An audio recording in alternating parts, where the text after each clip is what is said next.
One time like this, make it pop like this, make it knock like. One time like this, make it pop like this, knock like this, make it drop. One time like this. Ladies and gentlemen, welcome to Mentorship Uncomplicated. My name is Wallace. When we started this podcast 2 years ago, the idea behind it was for us to tell stories about our journeys and hopefully learn something from it. Being in business, of course, you have mentors, and in my case, my mentors used to guide me through stories of their life experiences, and I learned quite a lot from it. But I took some time off to just basically just go through the user experiences of life, and now starting it over again. The idea behind it is success is very easy to see. It's always out there. But I believe that success is a byproduct of something, and the ingredients, the major ingredients are the person and the process. And I believe that these are not highlighted enough. And I believe that this podcast should be able to do that, because the only way that you can learn is by inviting people here to talk about their journeys, their failures. Because I believe that if we do not talk about our failures, we deny people a chance to learn. So this is a podcast where people are allowed to come and just talk about their journeys and be vulnerable about it. And hopefully our listeners or whoever is watching is able to pick one or two things. So I'll be the first guest of this podcast. I'll tell my story. I've told my story before on the previous episodes, but there's always something new to bring out and to learn. So I've picked my very good friend, Mr. Danny, here to have a conversation with. The reason why I picked Danny is because I've known Danny for quite some time, and we've got a very good friendship. So it makes it easier for me to be able to communicate with him and for him to ask me the questions that ideally not everybody would ask me, or at least he's going to ask based on what he knows about me. So Danny, welcome to the episode. It's been a while since we did this, and I'll give you the run. It really has been a while, and it's really good to be back for the second leg of Mentorship Uncomplicated. I've really been looking forward to having this conversation because, like you've mentioned, it's been 2 years. So this means there's been more experiences now and more reflections on your life and everything that you've been through. So I know for sure that whether someone has watched the previous episodes or if it's their first time, they're definitely going to pick out something that's really going to change their life. I mean, I'm always learning from you, both the good, the bad, and thrice the ugly. But it's really been amazing, and I'm really looking forward to having this conversation, us diving deeper, seeing what's new with you, and seeing parts of your stories, the little intricacies that you haven't been able to share previously. So thank you for having me. I'm really glad to be here and ready to do this. You're welcome. First and foremost, I really feel that a person's background really affects who they end up becoming later on, right? In psychology, we've learned that a child's formative age, which is from like 0 to 8 years old, are the years in which a child's experiences rapid cognitive, social, environmental, and physical development really affects how they're going to grow, and that will drive their aspirations.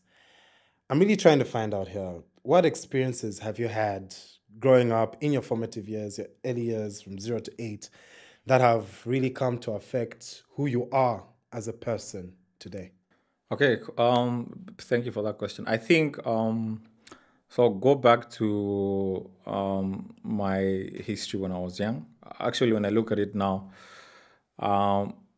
my life has always been driven towards one direction. So my purpose when I was young, or what I felt was my purpose when I was young, and I'm grateful that I was able to have the privilege of understanding what my purpose was when I was quite young. I think I've lived through that up to this point, and it has guided me in every direction that I've and through the journey for me to become who I am today. So when I was young, I was born. We used to live with my grandparents, and up until 0 to I think 4 or 5, and then my mom got married. So when she got married, she had 2 grown kids, so myself and my sister, and we moved from my grandparents' house to now where she got married. And it was very different. It was a very different experience because when I was growing up at my grandparents' house, I think we had more or less what we needed. But when we moved, my mom, of course, got married to this family, and things changed a bit. I think it's obvious, and especially in our African culture, where if you get married with kids, you're looked in a certain way. So I think she never really got the same favor that any other lady would get. So we were accepted, but we were not fully accepted in that family. And of course, now that made her go through certain struggles that she didn't have to go to. The family that we got married to, or she got married to, was a well-off family, but we never got the perks. We were never treated like everybody else. And I think the fact that she came with 2 grown kids was a big issue, even if up to this day we never address it. But I'm sure if she watches this episode, it will come up. So yeah, so of course that denied us certain privileges that we were experiencing before we moved. For example, our lifestyle changed. The house we were living at didn't have electricity, didn't have running water, didn't have the basics. So let's just for now, let's name electricity and running water. And it was a problem. I mean, the good thing is that when I was young, I was able to see problems from a very young age. And I'm generally a fixer. And even when I was growing up, like whatever I wanted to fix, first of all, I wanted to create a certain lifestyle. And my mom tells me this, and I remember it. I told her that when I grow up, I'll build them a big house for us to live, all of us. And probably the reason why I say that is because I noticed that whatever we had back there wasn't sufficient. And that thing there really sparked who I am today. By the fact that in everything that I do, I'm able to have the ability to see what's lacking and probably just build up or come up with a solution to fix that. Like I said, we didn't have running water, we didn't have electricity. So what were we using? We're using paraffin lamps. And we used to get water from, I don't remember where, but we used to go get it and fetch water and come. And it was hectic. I used to do it and I was very young. I still don't understand how I used to do that at a very young age. But then how that is linked to the business aspect of it is the fastest moving commodity in that neighborhood was charcoal and paraffin. And my goal, my ultimate goal, was to have a shop that I would sell these 2 commodities. And first of all, I was able to recognize what was lacking. I was able to think of a solution. And I was able to obsess about that solution, which I think is probably what has driven me up to this day. I obsess about solutions to problems, which automatically makes me a fixer. And I have done that to this day. But it started from a very young age when I was a very young boy. And like I said, up to this day, I'm still the same guy. It's just that I'm doing it on a bigger scale. That's interesting. Talking about how in your community there was a need that you identified, which was paraffin and charcoal. So you're able to notice this problem. And I guess this is something that has sort of helped you, like you've mentioned, it's helped you become the person that you are today, right? Yes. So some people call you Afshon. I know a lot of friends, I met some of your friends from Kenya, and they call you Afshon, but that's not your real name, is it? No, it's not. So Afshon is, I coined that name. So when I was in school, first year university, I started business immediately after secondary school. And I started importing stuff. So I would import stuff from China, and then I would sell to people. And then it was fashion basically. I used to import shoes, clothes, and so on and so forth. And I was looking for a brand name that would go together with what I was doing, and I thought of African, and then I thought of fashion. Then I took the AF and I took the Shon and I made them one thing, and I made it a word. Most people call me that, although now I've reduced. I don't use it as much because it's not in my legal documents or my legal documents. But yeah, I mean, people know me as Afshon. Quite a number of people actually. African fashion. Yeah. Afshon. African fashion. Afshon. I love it. Yeah. So your first business, importing from China and selling to students, which I'm guessing this was more affordable. Tell me more about this first business and what are some of the lessons that you've learned? And I lost money every day. I mean, I've started businesses probably for the last 10 years, and I've lost. I used to look at it as a loss, okay, but now I don't look at it the same way, because the experience that I have today, or the knowledge that I have today, I don't think I would have ever gotten it from anywhere else. Not from school, not from people just telling me stories. I got it from those businesses I started. My first business, I used to import stuff and sell. I never knew anything about margins. I never knew anything about how to price products. And I wouldn't necessarily say that I shut down that business because it failed. It didn't fail. I shut it down because I didn't have the means to scale it. I didn't have access to capital. So I did it up to the point where I could do it, but it wasn't sustainable. And I was doing many other things. But it was a good business. It taught me a lot of stuff. It taught me about imports. It taught me about distribution. It taught me about relationships, because that's when I started building relationships. It was my first sales job, basically, because I used to tell people, buy this. It's not really... it was very easy for me to convince them to buy. And it taught me about having an office set up, because that's the first business that helped me set up an office. It taught me a lot, man. I did that business for probably 2 years, 2006, 7, 8, maybe 3 years. And I can guarantee you for a fact the base that I have today, I got it from that business. Yeah, and then of course I moved on to the tattoo parlor, to the tattoo school, to the music school, to everything else. Yeah. One time like this, make it pop like this, knock like this, make it drop like. So you started out with African fashion, Afshon, and then you pivoted into a new business because you saw a new need or a new trend, right, in your community, which was tattoos and tattoo parlor, tattoo school, music school, which ran for how many years exactly? 2-3 years. 2-3 years. What happened after that?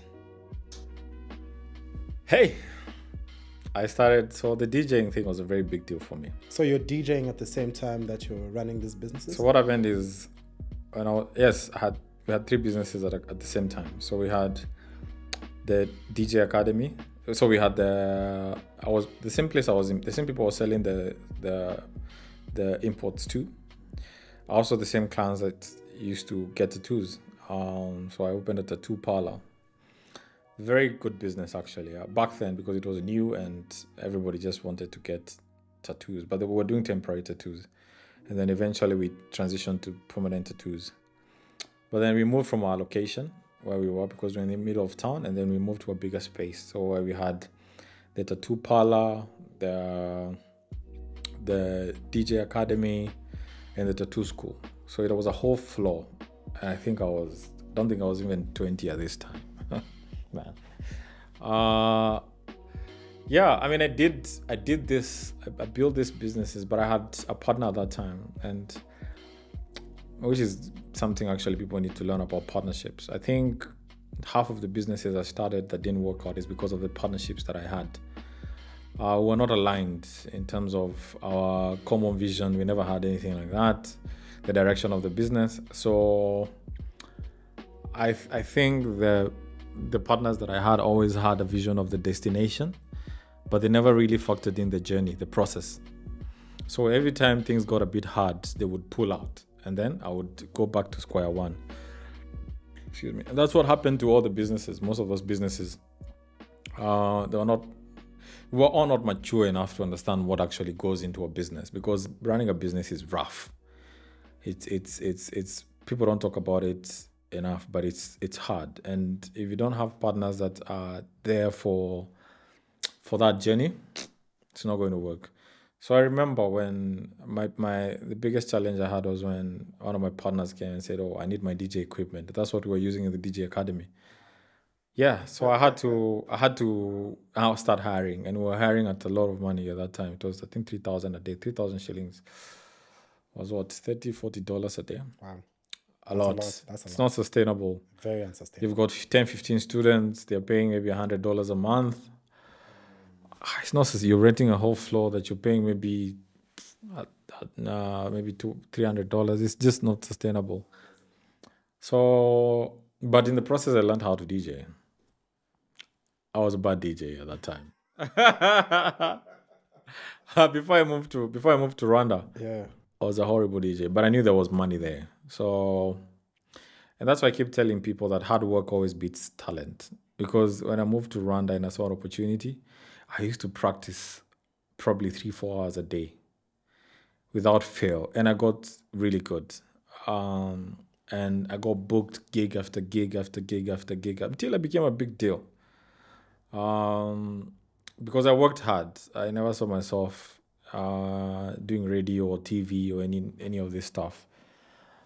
But it worked out. I mean, I got the skill, and I use the skill now to elevate myself to the point where I joined radio, joined TV, and from there now, that was before I entered tech. Now what I do today. But it was a very nice, good process. I don't think that those businesses were sustainable anyway, because as much as they were good businesses, you couldn't scale them, which I think is very important. Now I look at businesses that you can scale, because when you go to investors and you want money from investors, you need to be able to show them that you can scale this business. The business can grow. Yeah, because they want to know, okay, if I give you X amount of money, at what point am I going to recover my money? And if you can't have that, if you don't have that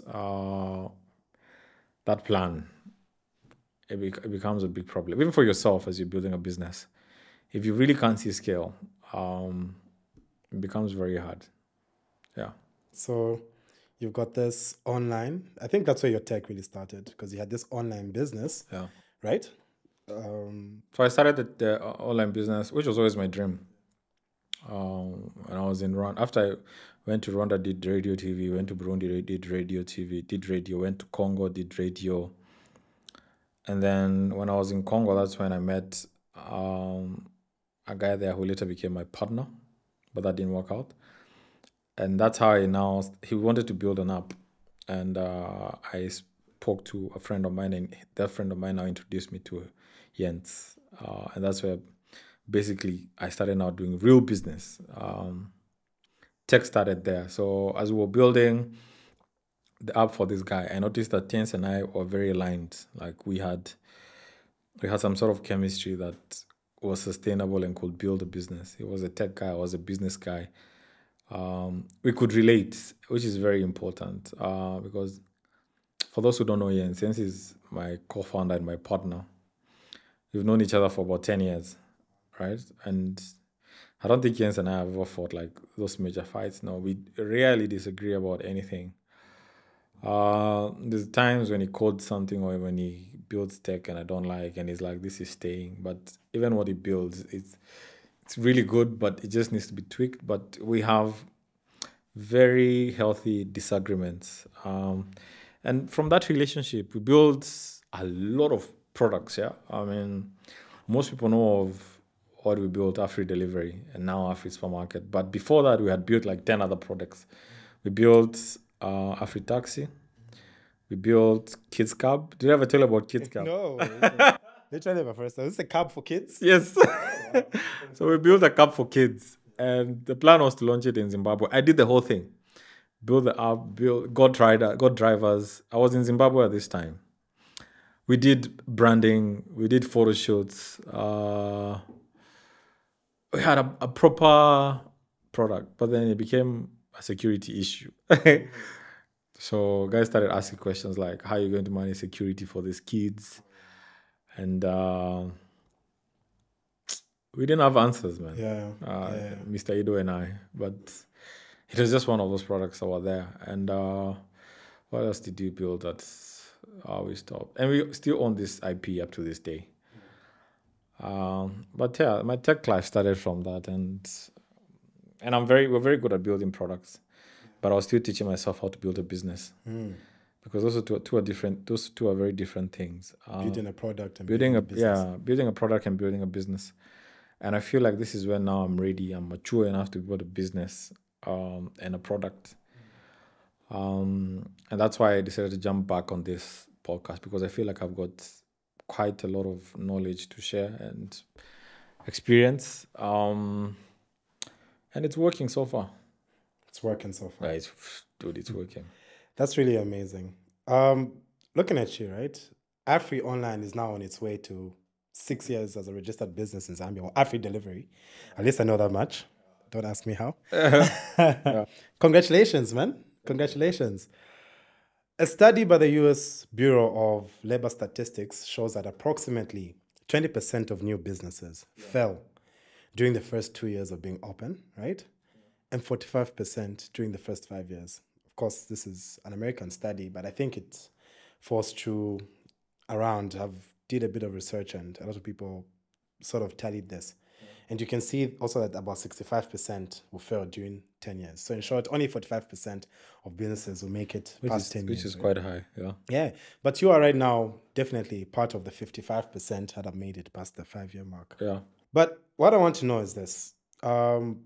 Why do you think so many businesses fail within such a short amount of time? I mean, 2 years, 5 years, it seems long, but it's a short amount of time. Why do you think all these businesses fail? And what is it that you have been able to do that has been able to keep your business running past this 5-year mark that 45% of businesses never make it through? I think a lot of things make businesses fail. There are a lot of factors. There's the business model. Are people able to adapt to your business? There's a lot of things that make a business fail, but businesses have a lot to do with people. So let's start there. Do you have the right people? Are you the right person for that business? You can build a good product, but are you the right person to drive that business? So me, I've learned that, and probably the reason why our business has been successful is the people. I've been able to, in many cases, have the best people, including myself. I give a lot of credit to myself, actually. I never used to do that. But now that I look at it, I've put in work. I've worked hard. I've grinded. I've thought. I've been stressed. You've seen me go through all those emotions every now and then. And if you have the right people, chances of you making it are quite high. So I think one of the biggest reasons that we have been able to be successful is, I was looking for market fit. So does your product really fit the market? So if your product is able to fit the market, at least you've got a 50 chance of making it. If you have the right people, that's another 50%. For you to start a business you don't necessarily need money, but of course you need money to scale. So I think most businesses, number one, don't have the right product. And number two, don't have the right people. So like I said, this is people, process, product. So if you're not able to have those, then you're compromising that situation. I think in our case, I was thinking about it yesterday. We spent the first 2-3 years building the business. And then now we're spending the other 2 years fixing the mistakes we made in the first 3 years, which is very, very important. When we started, of course, myself, I never really thought the business would grow to what it is today. Self-sustainable, scales by itself. And the minute it got to that point, it gave me enough room now to go back and reanalyze the business and now think about it from that perspective of how are we going to scale it, how are we going to sustain it.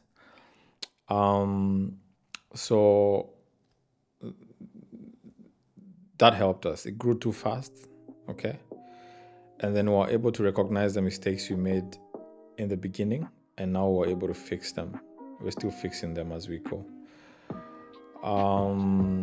Another thing, which is I always tell my people, my team, is I'm not trying to build the biggest business. I'm trying to build the best business. Okay, best always wins. I remember I had a meeting with one of my partners, and they asked me, "How are you going to be able to counter all this competition that is coming up?" And I told them, actually, since this competition came, our business has grown by 30%, which is true. Why has it grown by 30%? Number one, when you're alone in the market, you're not able to educate the market enough because you spend a lot of resources introducing people to new products.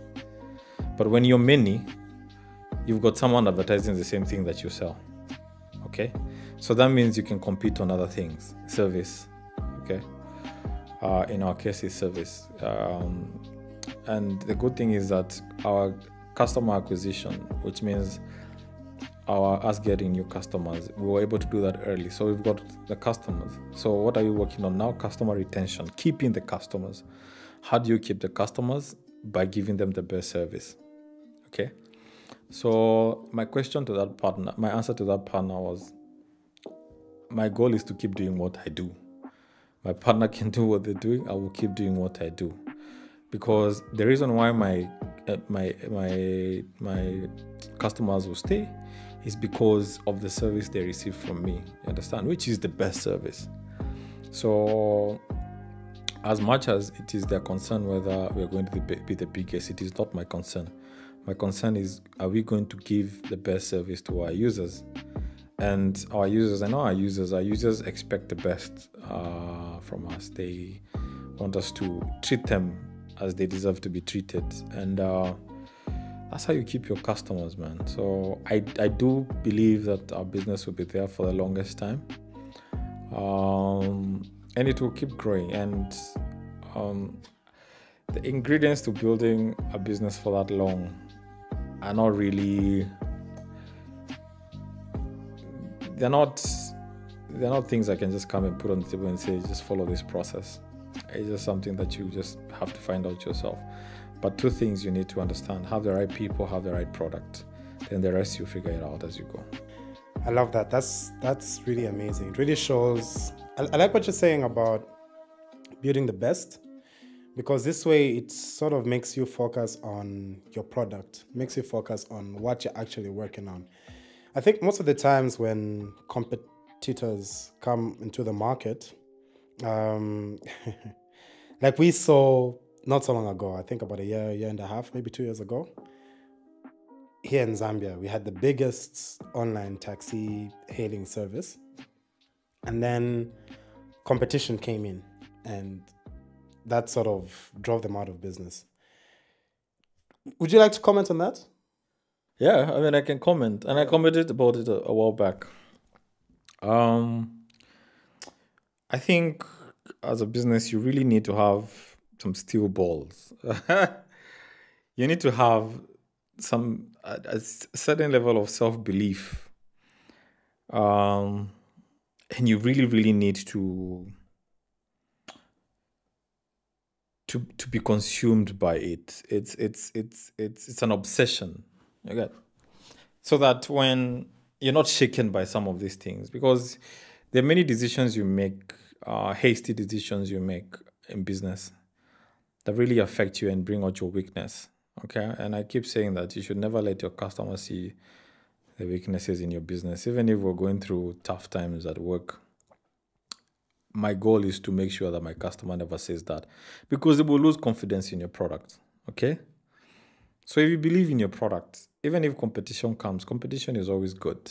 It's healthy competition, but you also need to, first of all, really make sure that your decisions are not being driven by what your competitor is doing.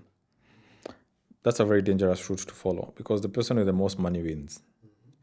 The journey downwards is very hard. You reduce my price, you reduce your price, I reduce mine. You reduce yours, I reduce mine. It's hard, because you're reducing your price, but you've got money to sustain your business.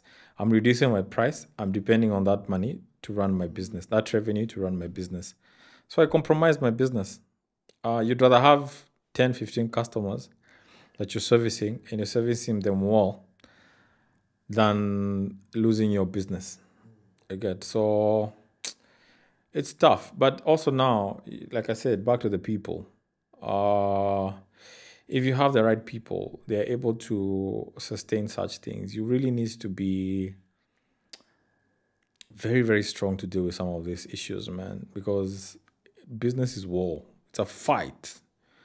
And I keep telling my team the same thing. It's a fight, man. When you wake up, you're fighting. You're fighting for that one customer to keep them. And also now as we evolve, we notice that customers really want... There are actually enough customers out there willing to pay for value. Okay?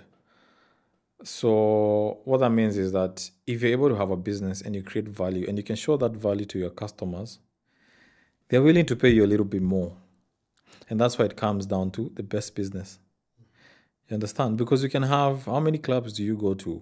How many clubs exist? Hey, man, it's like 1 billion. Okay. This is just counting the ones. Some clubs you go, you have a glass of whiskey for probably 3 times the price. And it's the same whiskey. So what is making you go to that club or bar or whatever? You look at that and you align that with your business. What value are you creating for people to come and say, you know what, I'll go with this option? And then you have a business. Yeah, but like I said, when you focus on building the biggest business, it's also okay. But we're focusing on building the best business. And that's why even our second business is quite getting successful. Yeah, Afri Supermarket. If you look at the growth of that business, it's great, man, because we focused on that customer experience and it's working out. One time like this, make it pop like this, knock like this, make it drop like. I like this, okay? We've really covered a lot about your businesses in the previous episode. So if you'd like to know more, I really recommend check out the playlist, see a few other interviews we did with a few other people so that you can know more about Wallace's business. But it's not just about business, right? Because businesses are not created by AI, at least not yet. There's people, right? Yeah. There's people behind businesses. And when people meet successful people like yourselves, we always tend to focus on your successes and everything that went great for you. You know, you came to a foreign country, started a business, year in, year out, you've been winning awards, best delivery service, best online food service, powerful e-commerce platforms, right?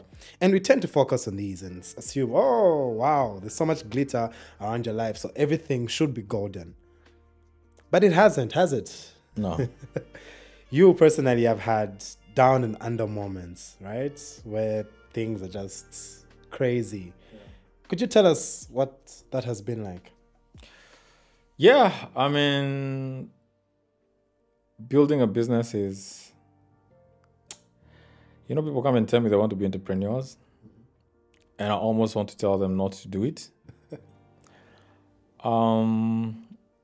Because you go certain things that will destroy you as a person if you're not strong enough. I've gone through a good share of that experience. And the biggest issue is that, or the biggest challenge I have is that nobody told me. And even if somebody had told me, I don't think it would have made it a bit easier. But it will, in many cases, destroy you. You go through challenges that you never see coming. Especially if you're running a big business. So for me, my goal when I started a free delivery was just to have 4 riders and make $1,000 for myself. But then this thing became a monster of a business, and I was like, what do I do now? You cannot shut it down. For example, like Jens and I were always saying that we'll migrate our servers from where we're hosted to another server. And it got to a point where we couldn't shut it down. It has never been offline, because if you shut it down, you've got hundreds of customers asking, yeah, what's up? Yeah.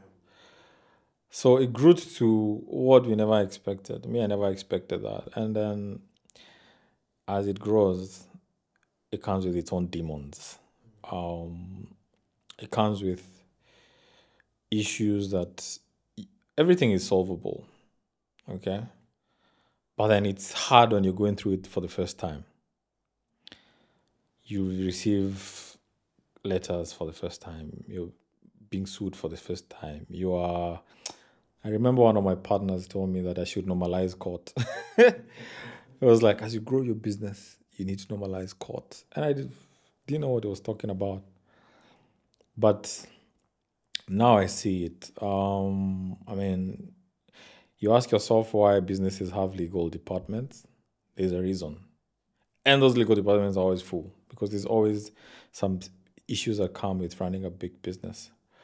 But to you as a person, as a human being, for me, I think the reason why it consumed me is because, first of all, I never expected it. Number two, I never understood how me moving from where I am to here and leaving family behind would affect me. So now you're going through all these phases and you've got nobody to talk with. And when you go to the office, you work, you go back home, you carry your office home and it's in your head. And it becomes part of you. I remember the biggest challenge I went through was, I think, last year. So we started this new business. And we raised money. So raising money, yes, we raised and there was commitment. But the biggest mistake was this money would come 1 year later. You have made plans, you have engaged partners, you have engaged suppliers, you've engaged all these people. And the actual cash injection came in like a year later. And the business is running. The business is running, yes, but it's running on what? On fumes. The business is growing itself, yeah. But then you're owing all this, guys, because then the capital that you expected to sustain the business hasn't come in yet. Man, have you ever heard, I used to hear multiple voices in my head. Like I would wake up, I would sleep. First of all, I would struggle to sleep. I used to take sleeping pills every day. I would struggle to sleep, and then I would hate mornings because I used to wake up at 8 and there's messages on my phone, man. And I'll be like, where do I start? Where do I start? I remember there's a time I just stopped going to work and I used to just go drink, and I drank for 2 weeks straight.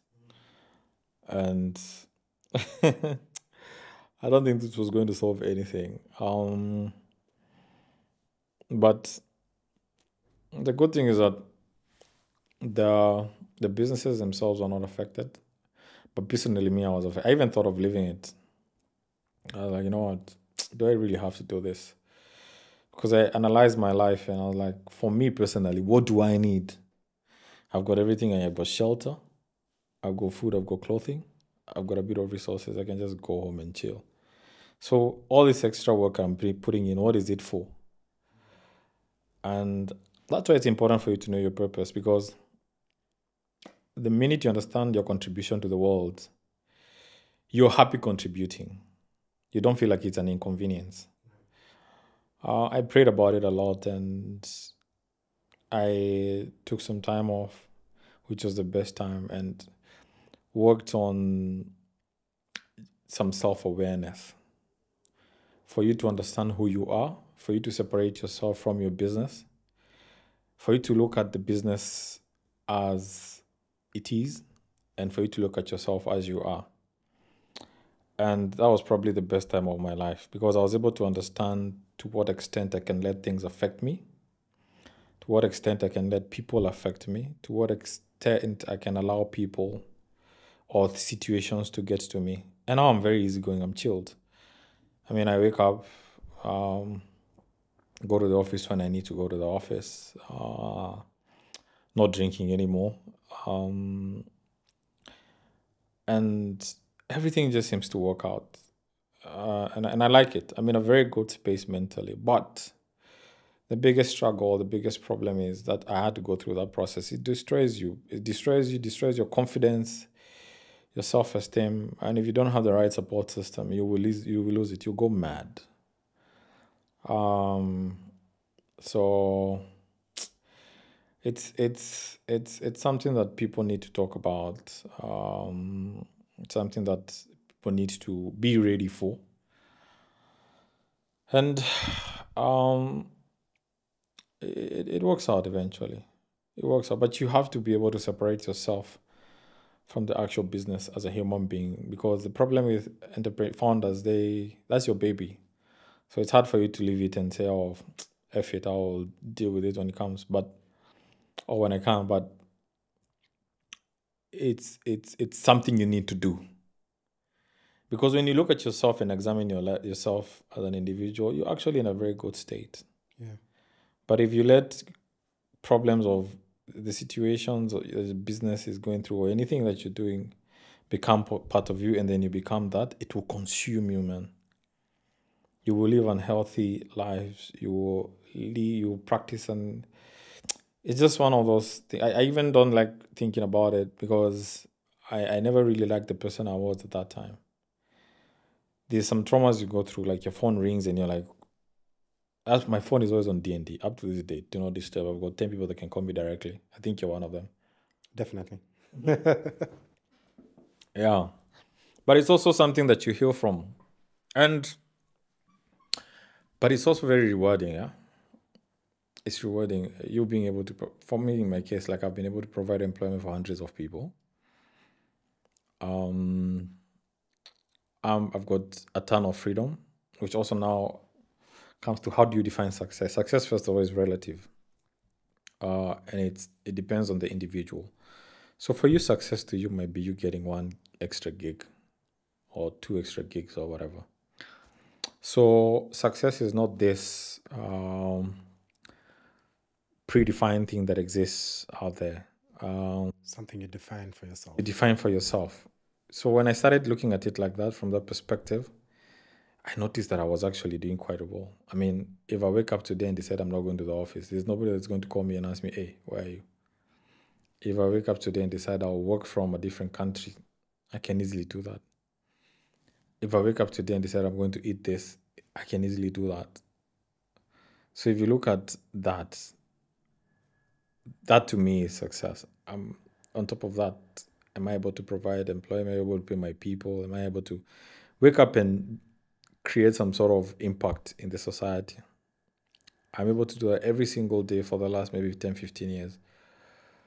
So if you look at it, and my mom used to tell me this. My mom used to tell me I never used to give myself enough credit. And she was right. I used to really beat myself up, man. Like I like perfection. If, for example, I would feel like if employees left my company, I would feel like I failed. But I also learned that these are people that have their individual lives that also plan to grow.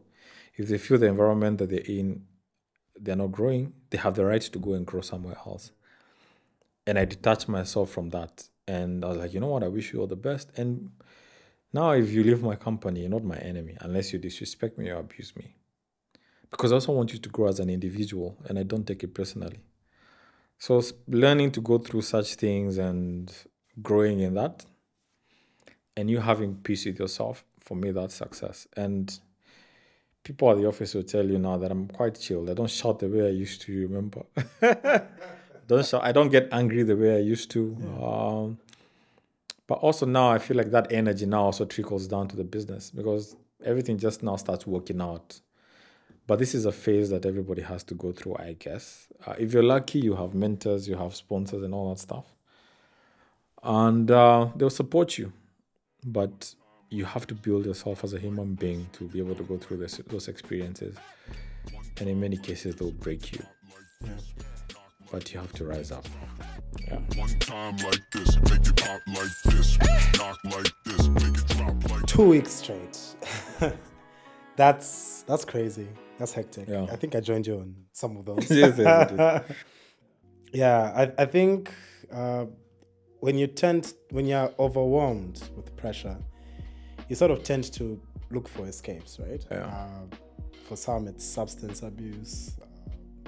For some, maybe they'll just ghost everyone, and for others, they'll just become something else to try and, mitigate this pressure, right? And I like how you've been able to open up and say, oh, look, I was going through so much, and it really led me to this place, right? Where I went on a bender for this amount of time, couldn't focus on my work anymore, couldn't do anything productive.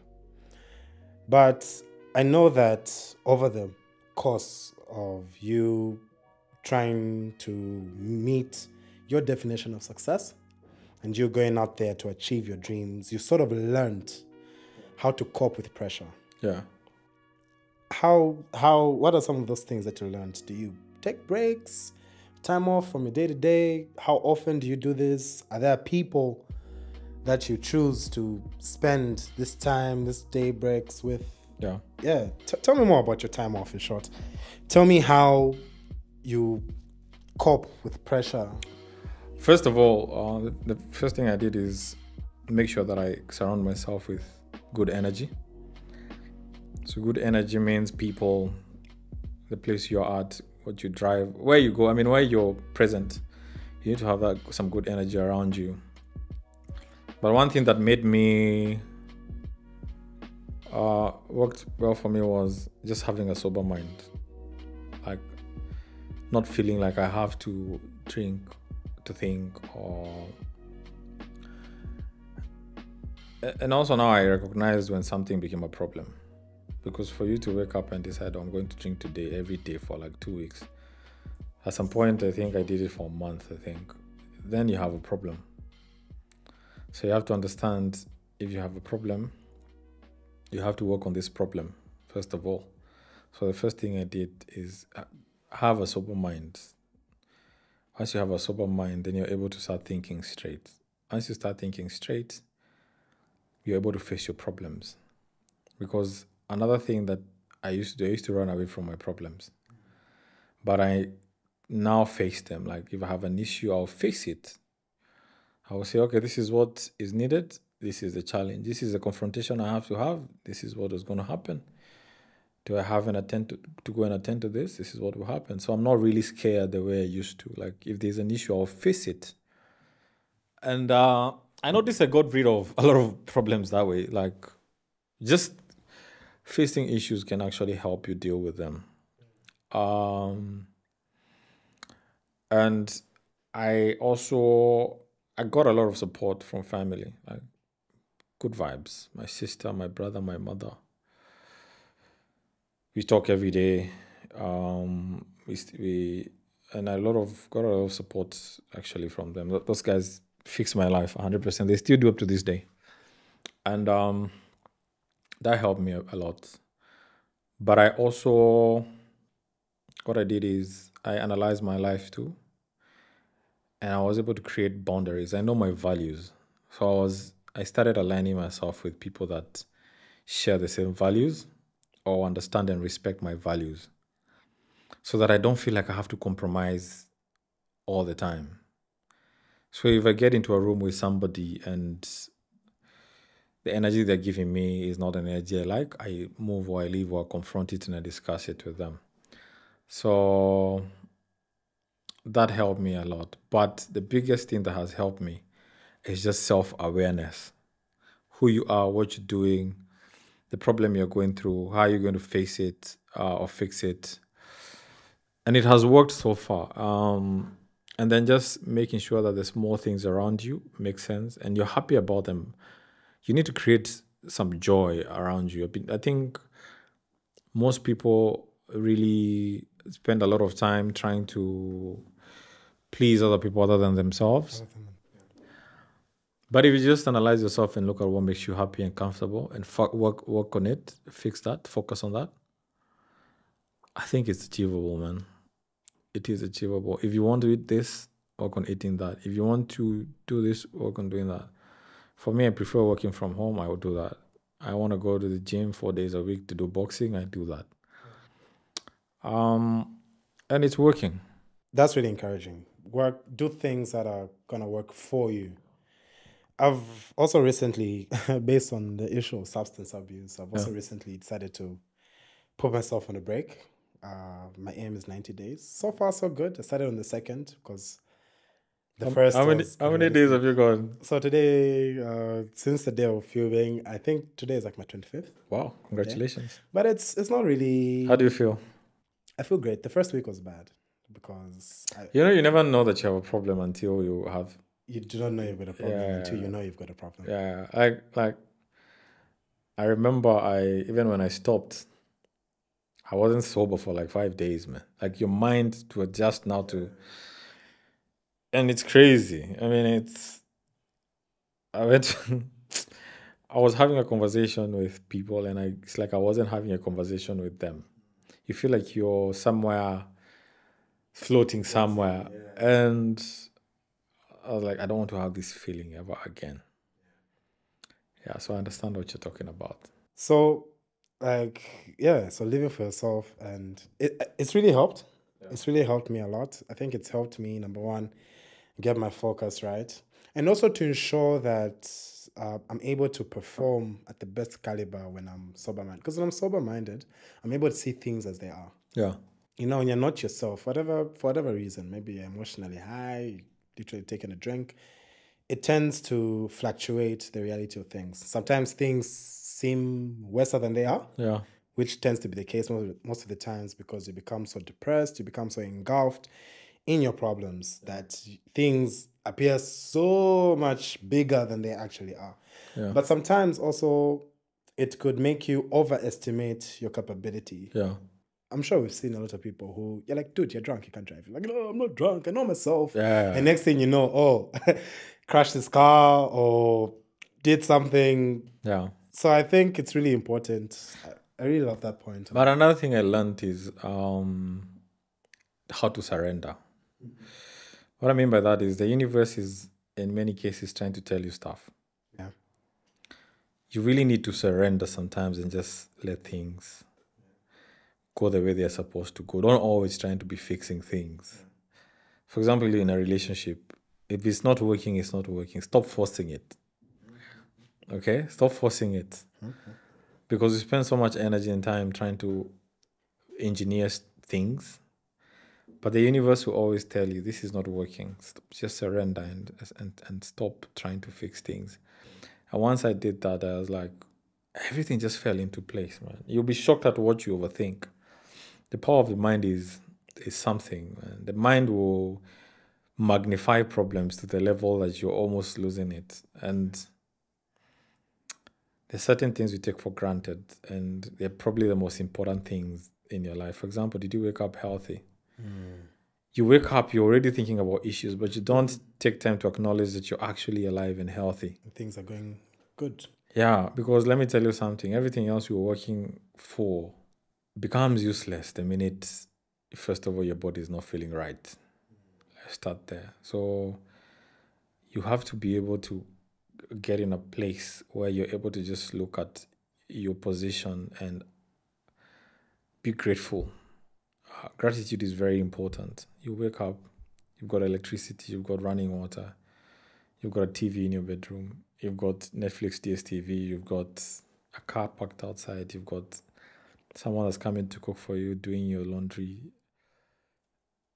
Personally, when I just sat and looked at my life carefully and I saw what I had, I was like, man, there's no reason to be stressed, man. There's absolutely no reason. Yeah. There's no reason. Even if the business is not working out or the business has got issues, if you detach yourself from that as a human being, you're winning in life, man. Yeah. Yeah. So, a man like you, I like this part where you mentioned you've got someone to come and cook for you. I know the reality, but I'm going to play it out like adults. You know, a man like you in his mid-30s. But I've got auntie that comes and cooks for me now. Definitely. Yeah. A man like you in his mid-30s, I think you'd easily be seen as one of Lusaka's most eligible bachelors. Yeah. It's surprising that you still haven't gotten married or had any children. Is this 100% by choice? Have there been certain points in your life where maybe like you would have wanted to be married, but based on certain experiences, maybe there's this person that you found and you're like, oh, this person is very much potential, I'll consider doing it. But then you reach a point in that place, in that space, in that relationship where you sort of have to choose between you pursuing this dream of yours, pursuing your business, pursuing your goals to be successful, and you choosing the person that Yeah. you're with. Yeah. What's the story? What is it, Mr. Wallace? Why are you? I think it's just alignment. I've lived in quite a number of countries, and I moved a lot a bit. But I've never had the pressure. I've never had the pressure of saying I have to settle down this year. And I guess the opportunity has just never came. It's not like I said no to it. It's just that it has never come around. And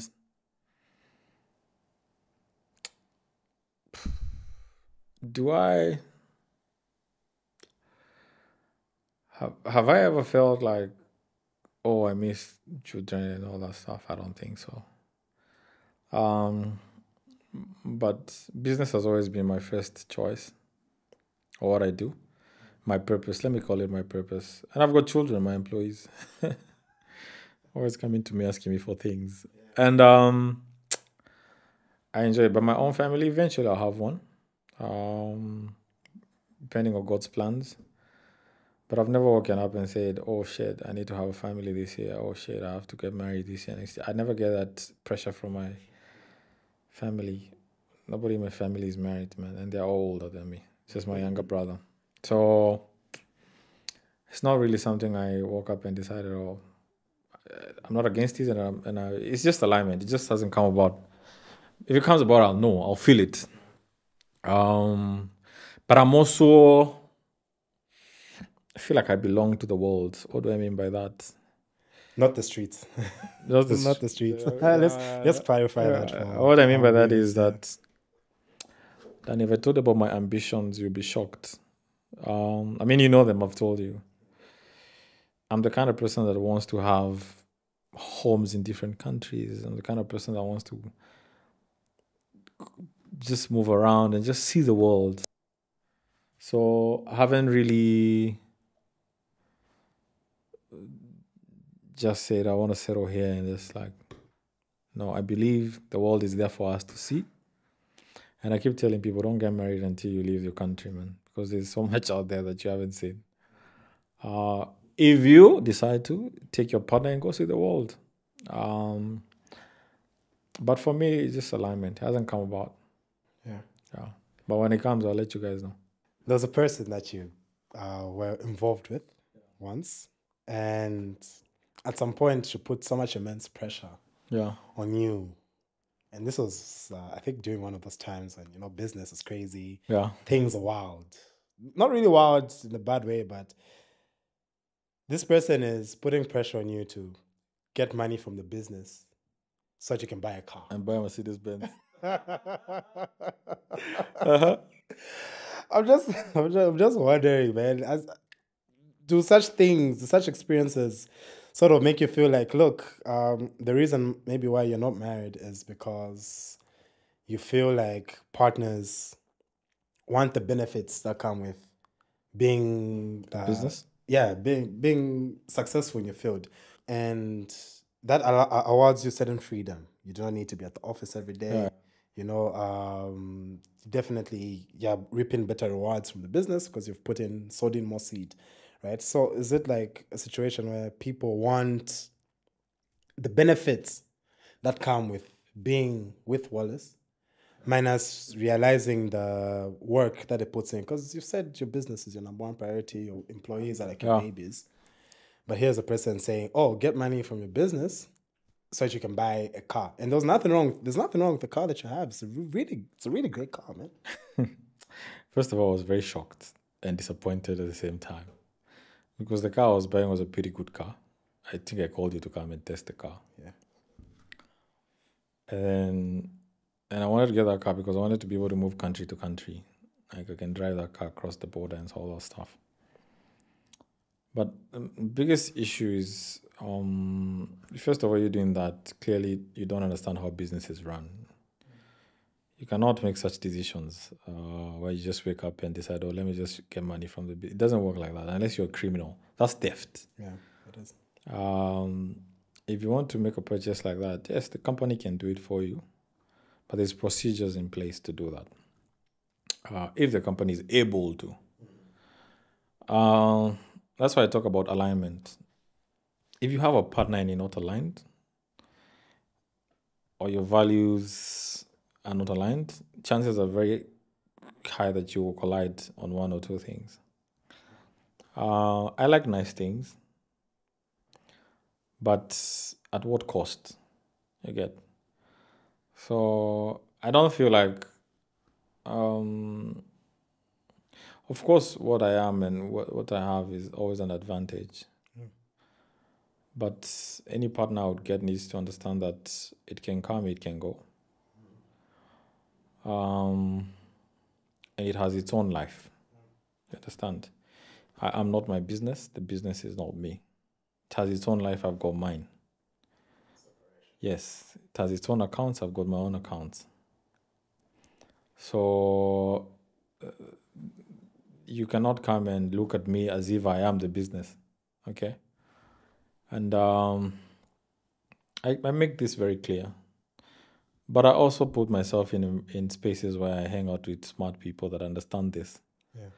I don't want to be explaining this to people. I want to, if I'm going to have a relationship with somebody, they understand there's a difference between the two. So don't look at me as a business. If you want a free delivery, that's cool. We can always organize that. But do not come and act like, oh, I can just wake up and do this. I haven't had many experience. It's just that one experience because I also don't go just dating around. But if that was the case, first of all, I don't see myself putting myself in those circles where that level of thinking is tolerated. But I feel,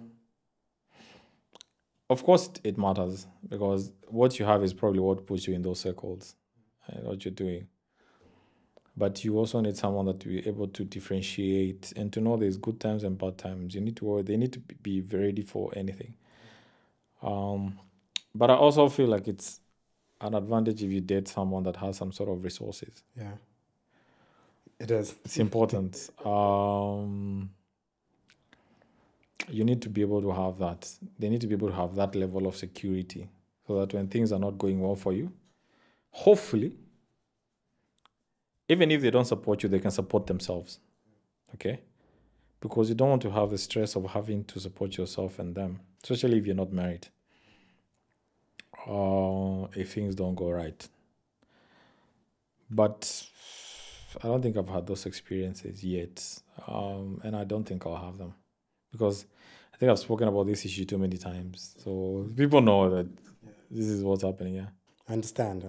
That was interesting. Just thought to bring it up. So when I look at you, right, I see a very confident human being. Yeah. I mean, I've known you for close to 6 years now. Yeah. And I've really known you as a confident person, confident in your business, confident in yourself and your decisions. I really like that about you. I think it's something very admirable. Previously, when we're talking about competitors, you mentioned how you need to have a certain self-belief and, in your words, balls of steel. You know? But I need to know, have there been moments where you felt like you lost your self-confidence or someone else put it to you and said, hey, you look like you've lost confidence in yourself. It looks like you've lost faith in yourself, in your goal, in your dreams to achieve your bigger ambitions? Yeah, a lot. And it's actually very sad when you think about it because I was telling people my ambition still is insane. And in many cases, it takes the same level of effort to succeed or to fail. Last year, November, October, one of my partners came down from Nigeria and he told me, showed him what we were doing, and he was so impressed. And he looked at me, he's like, when I look at you now, you're not the same guy that I met 2 years ago.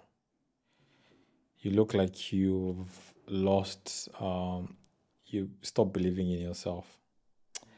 And I thought about that thing. That's why I decided to take time off. I thought about it. And maybe it was true. It was probably true because sometimes when you go through challenges, which is why it's important for you to not become the challenge, to not let these things get into your head or consume you. I think I'd gotten to that point where these things had gotten to my head. And like I said, that's why I give myself credit now, because if you look at it, do you know how hard it is for you to build a business that you're guaranteed customers will come every day? If you just look at that part, I was telling my employees that you guys are lucky that you don't have the problem that most businesses have of not having customers. Because some businesses always stress, do you have enough customers? Because I was trying to highlight or to emphasize on how they should always work on treating their customers to the best of their ability, especially customer care. So that, because they don't have a problem of customers. And when you look at such things, there was absolutely no reason for me to have self-doubt, but I've had it a lot. And it's really bad when it consumes you, and I still have it to this day. Like what was I thinking the other day? I feel like I'm still not ready to attend some meetings. But the funny thing is, when I attend these meetings and events, I always come out like a superstar. I talk well. I have quite a lot of information. But that's also something you need to work on yourself. Like, build yourself up until you get to the point where you feel like you belong. It's an imposter syndrome. Is that what it's called? Yeah. Where you've got this little voice in your head that tells you, Yeah. But I think it also builds up with time when you go through certain challenges. But those challenges are what builds you. So there are times, and I thank Mr. Emeka for telling me that, because I started analyzing my life in a different way. But I think I've worked through that now. I mean, like I said, how I define my success is very different from what I used to think success was. I used to think success was a bunch of Lamborghinis outside, beautiful girls every now and then, flying everywhere in the world, Dubai and all that stuff. But man, it's none of that. It's one little win after another, one little win after the other. And once you achieve that, the self-satisfaction that you have, it will come out. You will feel it. Self-doubt moments are there, confidence issues are there, but you have to really work on it. Especially if you've gone through trauma, if you've gone through issues, man, you have to work through it, especially as an entrepreneur. Because the challenges you go through, they will break you down. I don't think people understand how heavy these issues are. I think once I start sitting with people and they tell me about their experiences, you will understand. But that's why I'm saying that you as an individual, you have to invest a lot in yourself. You have to invest a lot in how you think, how you process information, how you speak, who you speak to. You need to look at yourself like a egg, and you need to really protect that, because you're the person, you're the product, you're the lead. You know what key man is, yeah? You're the key man. Yeah. So if you're able to do that, then such things will bounce off of you. They will not affect you. One time like this, make it pop like this, knock like this, make it drop like. You've mentioned certain traumas and certain events that you've been through that may have shaken your faith, right? And it's not always what you're going through currently. Sometimes it can be something from like your childhood. Yeah. Like, I think one thing that we have in common is the fact that we were both raised by a single mother. Yeah. Who stood in both roles, acting both as a father and as a mother. So caregiver, yet at the same time, this is the person who's supposed to provide. Yeah. This is the person that's supposed to ensure that she raises a man. Yeah. A woman raising a man. It's not easy. You know, the way Tupac put it. It says it's not easy for a woman to raise a man because it's just certain things that it's a biological issue, and there's not, you know what I'm saying? Yeah.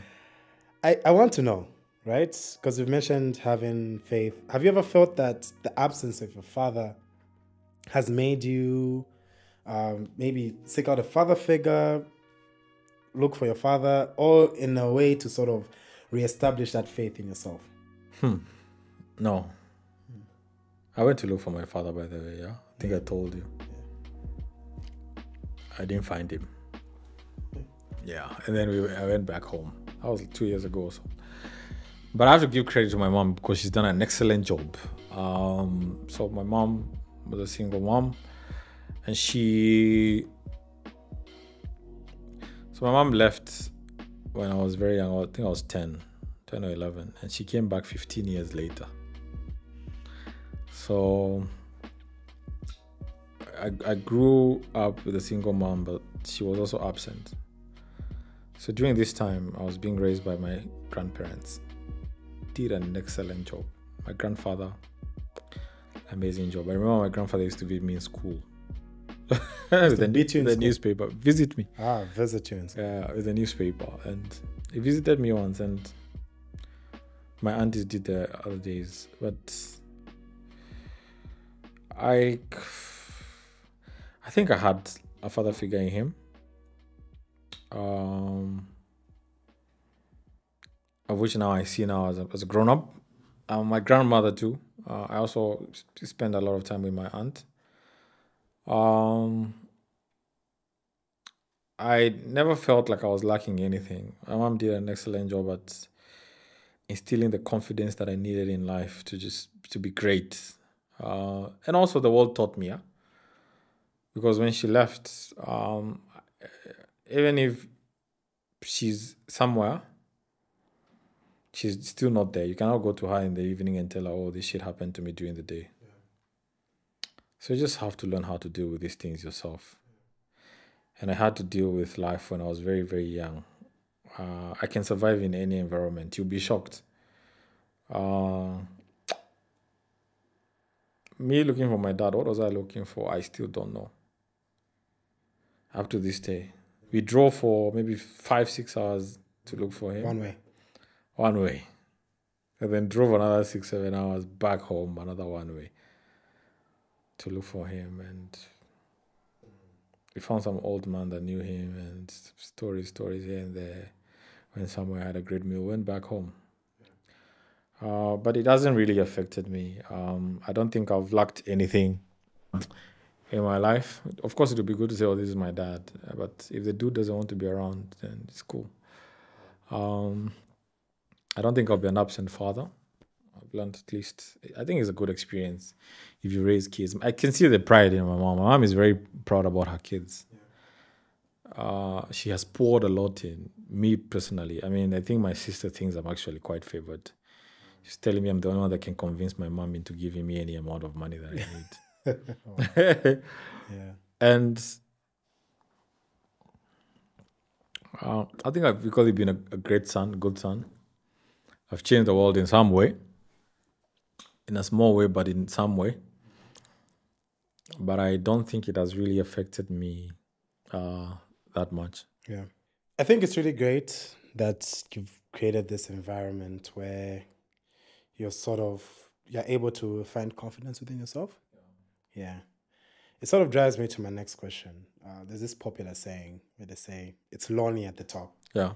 And I really find this to be true because it's very hard to find like-minded people in any environment, people who've got your focus and who've sacrificed a lot to achieve a goal. I mean, looking at you, you left your country, your home country. Yeah. Moved into 3, 4, 5 other countries, built 3, 4, 5 other businesses. Yeah. Before finally coming to Zambia and being able to achieve this amount of success that you didn't even know was capable for you. Within Zambia, are there people that you have found, maybe created a small community of people that are like-minded like you? Yeah. Sort of groups to create support for one another, for yourself, or have you found another way to have a support group or support people? I used to experience that. I used to experience loneliness before, but I don't experience it anymore. It's not that I've created groups of people that I can hang out with. It's just that I've removed the Lee from lonely. So alone, yeah. For me, it's just alone. You are alone. So if you're alone, what do you do to create things that satisfy you? And I don't feel that loneliness, man. It's crazy, especially ever since I became, like I said, self-aware. I don't experience it anymore. First of all, I've got a short list of people I value in my life, and I can always reach them if I want to. Video calls, phone calls, and so on and so forth. I'm an introvert. So I spend most of my time indoors. Even when I'm going to malls, I feel some type of way because I'm just used to my space. So how do you make your space work for you so you don't feel lonely? And I'm a thinker, so I think a lot and I enjoy thinking, solving problems and so on. And I've somehow managed to create fun when I'm alone, things that I do when I'm alone that make me feel good and make me feel happy. If I want to go have a meal outside, I can do that. But I've created some joy in whatever I do and the space that I have by myself. And that loneliness doesn't exist. And I'm not stuck here. So if I feel like I want to see someone or I want to do something, I can always easily fly out to go see whoever I want to see. I used to experience that when I was alone, especially when in 2018, 19, and I used to cry a lot because I'm here dealing with issues. I can't talk to someone, but I also have to give my family credit for taking time to understand my business and myself. Because even when I talk to them, they're able to understand and ask questions, and you can see these people have actually paid attention. And it's an investment they have made, which it's important for if you have a partner or anybody in your life. Invest in their interests. Try and, even if you're not interested, try and spend some time trying to understand what they do so that it can make it easier for them to confide in you and to talk to you about these issues. So my family has created that, and probably one or two other people in my life here. And I can talk to them about things and they'll understand. So I don't feel lonely anymore. It used to be there, but not anymore. And even if it comes, it's just there for a minute or two, then it goes. I like how you've mentioned, if you want to have a meal, you can leave the house. Yeah. If you want to speak to someone about your issues, you could just call them. It's that simple, right? Yeah. So you do not necessarily need people to physically be around you for you to have emotional support. Of course, it's important every now and then to have physical interactions with people, right? And this brings me sort of to my next question, where you sort of opened up the world. The world is your oyster. You no longer think, oh, because I'm in Zambia, then everyone I know must be Zambian. Yeah. And everyone I know, of course, you know a lot of Zambians, me included. Clearly. Yeah. And so this sort of leads me to my next question, where you've sort of had this realization, this epiphany, where your mind has opened up. And I guess it must be exciting for a person like you who's in the driving seat of a business, a big business, not just a business, a big business. What aspects of your career, if you can call it that, did you dream of that have come true? And what are some of the things that were beyond your imagination that you cannot believe were happening, but are happening now? I like how you mentioned how at some point your goal is to have 4 bags. Imagine that. And $1,000 to yourself. That is it's more than 4 bags. It's more than 4 bags. So tell me, man, what part of your dreams have come true, and what are some of the things that you never knew you'd be able to experience that you're going through now? First of all, I have to say I'm grateful. I'm grateful to be the one that was chosen to have this task. I used to look at it as a burden at some point, but now I look at it as a privilege. When you're chosen to do something and to add value to something, it's an honor, and that's why I keep telling my team that if you're doing something, it should be an honor for you to do it. You're contributing to something. So for me, I feel like it's a privilege, and I'm grateful to God, of course, for picking me for this task. And to be honest with you, all my dreams have come true. I'm still dreaming bigger. You always dream new dreams, and I'm working towards new dreams now, but all my dreams have come true. And I honestly saw myself doing this. Like everything I saw it. I believed in it. And I embraced it, and I knew it was going to happen. And up to this point, if you were to go in my head, I've got unbelievable belief about everything that I do. The experience has helped, of course. The proof of concept has helped. And it makes it easier as I move on to my next journey and build whatever else I'm going to build in the future. So to be honest with you, all my dreams have come true. I used to dream a lot of making a difference. I've done that. And I've gotten that satisfaction and reward of what I don't think I've met.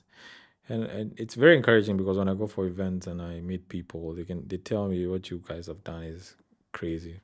And it is crazy. And now that the market has opened up and everybody else is doing it, and we're still in business and thriving, it is still crazy. Yeah. That's when now you know that what you've built is actually proper and is strong. So to be honest with you, my dreams have come true. Yeah. Am I dreaming new dreams? Definitely. I'm not even close to stopping. I take it a bit easy now. I take breaks and I think through things now, because now I've got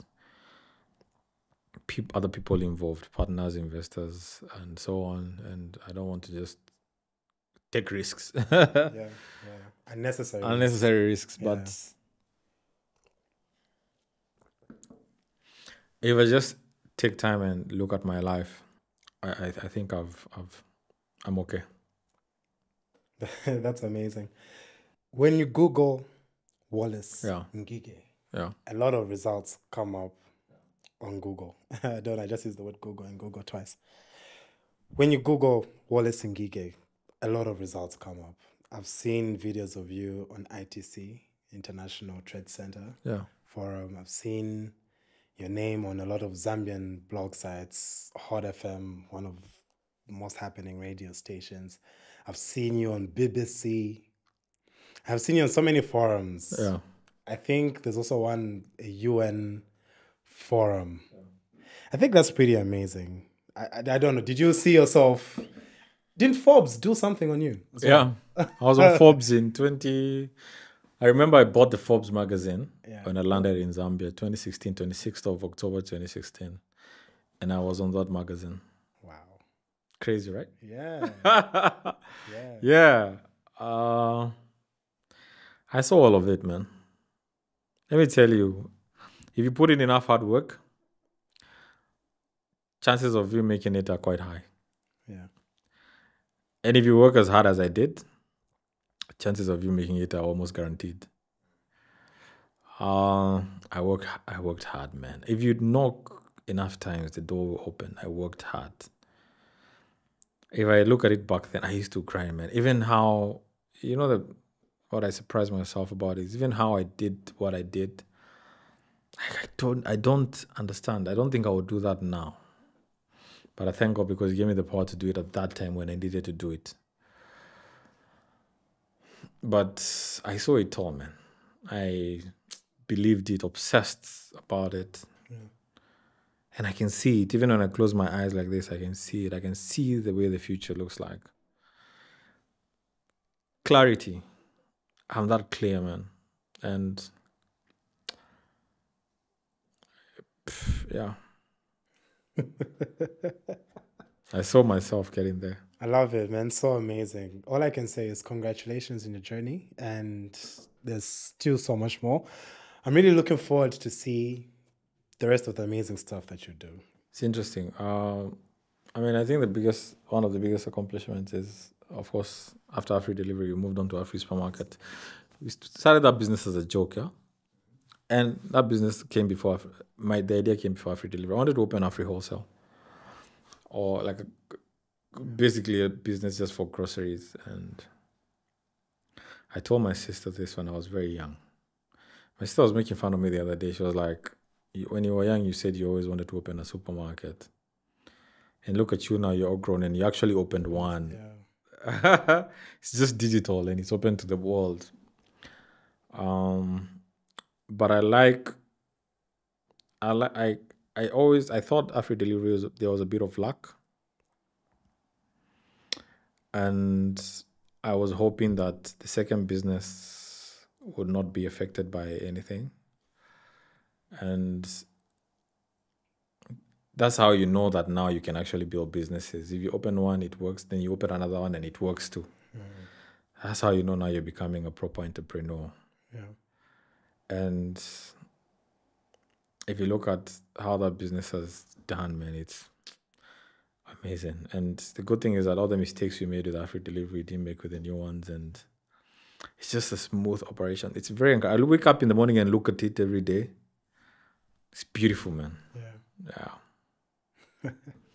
That's amazing. What an amazing journey. What an amazing path you've been through.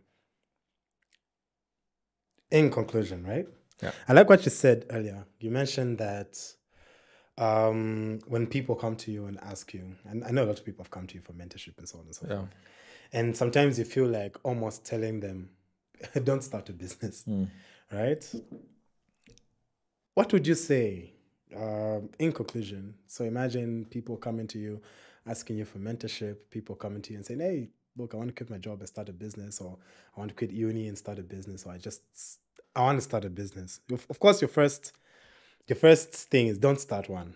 Yeah. But what do you have to say to people saying that's not an option? If you want to start a business, start a business. But just be ready for it. A business is not a hobby, man. It's not something you do and stop whenever you feel like. If you want to build a good business. I'm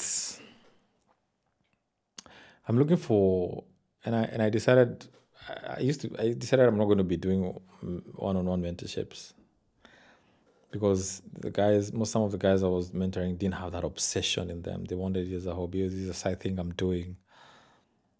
But it cannot be a side hustle, man. You can't. You have to work and grind through it every single day of your life. Okay, until whenever it grows. It's like a baby. You cannot raise a baby part-time. You have to raise a baby full-time. So if you want to be an entrepreneur, well and good.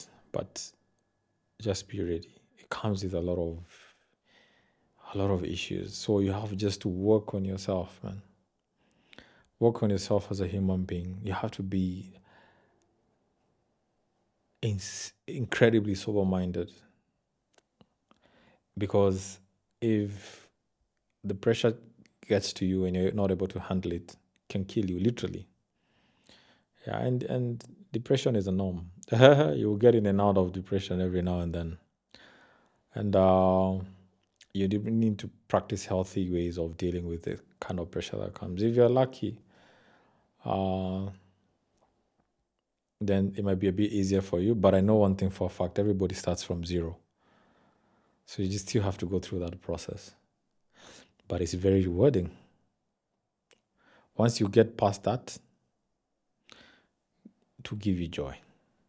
Yeah, to give you some joy. Once you change the world, you'll feel it. I mean, you'll feel it in you. And I would encourage it. And also now, one thing, especially growing economies, I ever go to the business side, growing economies are sustained by SMEs.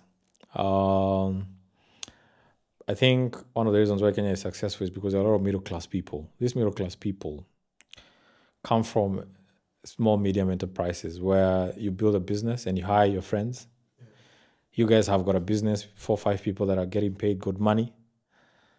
And then your friends open businesses. I think that is something that is lacking in Zambia. Let me tell you, there's a lot of problems with, not really problems, but the environment is not suitable for SMEs. Let me tell you, it's impossible for you to get capital here. Regulations are also not sometimes fair. I was in court the other day because of an issue, and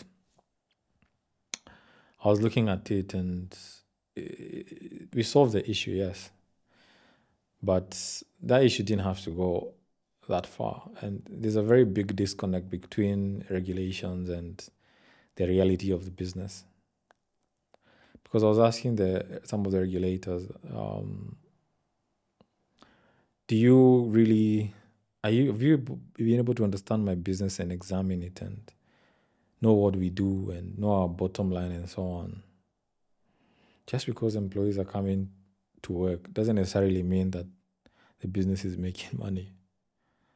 Okay? So the environment, and I'm hoping that eventually I'll be able to get a position to address some of these things and actually help SMEs, because the environment it's tough. I saw Kenya approved a bill for startups. I think they call it startup bill, something where they give you tax breaks as a startup for a number of years. We need that. Yeah. We really, really need that. So there's a lot to do, man. There's quite a lot. And I feel like I've now matured to the level where I should come in and help address some of these issues, because now I've experienced them firsthand. Yeah. Okay? And it's tough, man. As long as the SMEs are not thriving, the economy will struggle, because most jobs are not supposed to come from the government. The government cannot be the biggest employer.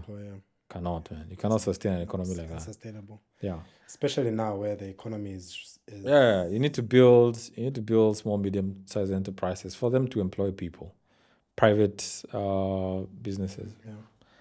Once you get there, then you have a thriving economy. Do not be affected by anything. I hear in that, where you mentioned the government being the highest employer in a liberalized economy. Zambia's liberalized in 1991, before I was born. So it doesn't make sense that years later, after the government has sort of all its assets, all its mines, it's got very little assets left in it. It's still the biggest employer. There's a disconnect there. And these tax breaks are always given to Europeans when they come here. I've got nothing against Europeans. I love Europeans. I love Yens. And it's unfair that quite a number of we locals do not get to enjoy the same benefits. It's sort of stifling growth. I think it's if something is not interesting enough, man, nobody will be attracted to it. Yeah. So I cannot be having the same regulations as big businesses have. It doesn't make sense. I'm self-funded. Even if I get loans, I'm getting them at ridiculous interests. 30-40%. Yeah. You cannot treat me the same way you treat other businesses. I've employed hundreds of people, indirectly. There should be some sort of reward that I'm able to talk about to encourage other people to get into this. And if it doesn't exist, it becomes hard. But you can only go to a certain point. So I consider myself lucky that even through this, we're able to push through and so on. But it's not easy. So, yeah, my advice, I gave 2 people advice. People coming in as entrepreneur and regulators. Learn our businesses. It will help you a lot to regulate. Learn them. Because unless you understand our businesses, it will be hard for you to come up with some sort of a fair share of how we should be regulated. Yeah. Yeah. That's amazing. Thank you for those insights. I really love the fact that you've tackled both people who want to be entrepreneurial, but also people out there who are watching who work in organizations that are regulatory bodies to sort of try and meet everyone in the middle so we can have a better, more thriving economy. Yeah, I think my last words are that it's been really amazing having this conversation with you. I really feel there's so much more we could unpack, but really you've given us such a concentrated, detailed life story, detailed account of your experiences and the struggles that you've had. Yeah. So thank you so much for sharing your time and for creating Mentorship Uncomplicated, where we can discuss such issues on the ground level and really tackle them as people. Yeah. Yeah. Awesome. Thank you very much for agreeing to do this. And it's always a pleasure having a conversation with you. And thank you for taking interest in what goes on in this life and everything at large. So it's also a privilege for me to be here to be discussing this with you. Yes, and in conclusion, this episode is sponsored by Afri Delivery, e-commerce platform where you can order anything. And you've got a special feature there called Special Request. If you want anything from anywhere, download the app or go to our website, afridelivery.app, to get anything that you want. Thank you very much for tuning in to Mentorship Uncomplicated. We're going to be doing this every other week, and we'll have guests that will discuss different topics and different issues. And of course, hopefully we'll learn something from them. Thank you very much. Cheers. One time like this, make it pop like this, knock like this, make it drop like